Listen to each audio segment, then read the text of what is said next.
we all need to do our part in the garden for our honeybees, which help pollinate the garden. And regardless of the reason for whatever ails the honeybees and they're declining in nature, we need to do something that we ourselves can do right away. And that is plant flowers and plants that pollinators like honeybees and bumblebees and butterflies and moths survive on. It's really easy to do. You just need to pick the right kind of plant. And right here we have the butterfly shrub. You know, I really try to focus, in a few minutes I'll give you a couple ideas on plants that bloom long periods of time. But the butterfly shrub starts blooming in the spring and it blooms all the way till frost or freezes. And, you know, we even have right in the foreground here the nepeta, the blue-flowered catmint, which really is a great plant to attract lots of bees. This is ironweed. It's a native plant, but it's finished blooming. So this is something that was blooming about maybe 6 to 8 weeks ago. But right behind me, a plant that's been blooming all summer. It's one of my favorite flowers. It's in a whole group of Rudbeckia or black-eyed Susan. Maybe this is a brown-eyed Susan. And this is Rudbeckia herbstone.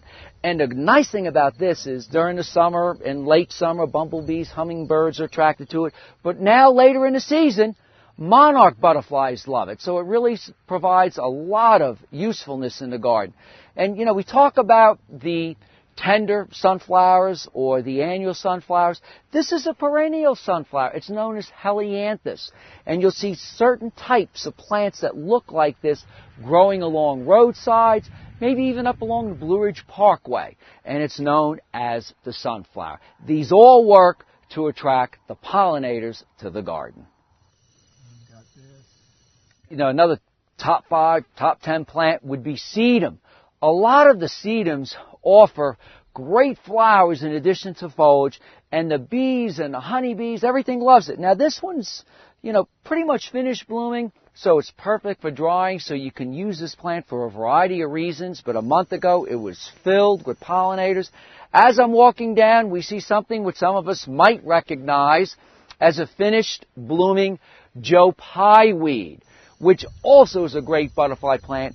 And at the same time, butterflies even feed on the foliage. Now, you're going to notice a few weeds in here.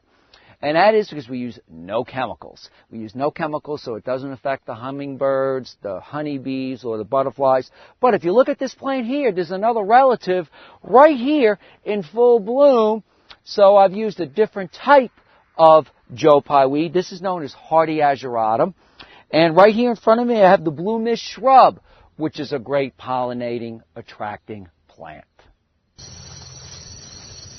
One of my top favorite 5 plants for bumblebees and honeybees is the Russian sage or Perovskia. It starts blooming, you know, sometime in May, depending on where you live, maybe the latter part of May, and it blooms all the way through the fall into a frost or a heavy freeze. And if you look, you can just see the honeybees, and you can also see the bumblebees that cover this plant.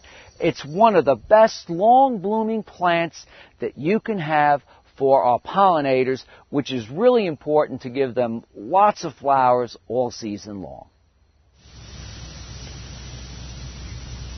When you know, a little later in the season, you might consider something that's known as your New England Aster.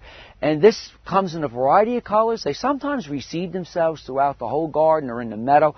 But if you look closely at this, you can see that it's filled with honeybees, bumblebees. I got bumblebees right here in the front. I got skipper butterflies all throughout. You'll even see the sulfur butterflies. So this is a great plant to attract wildlife, and it's a plant that can withstand a lot of conditions, you know, maybe some dry conditions or moist conditions, because it's a great meadow plant. A plant many of us think is a weed is goldenrod. This is a native flower.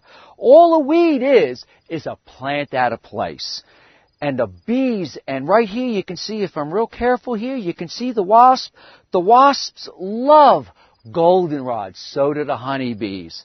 So go out and plant a weed in your garden like goldenrod for your pollinators. I'm Mark Viette. Join me next time in the garden. For more garden tips, go to the In the Garden website at inthegardenradio.com.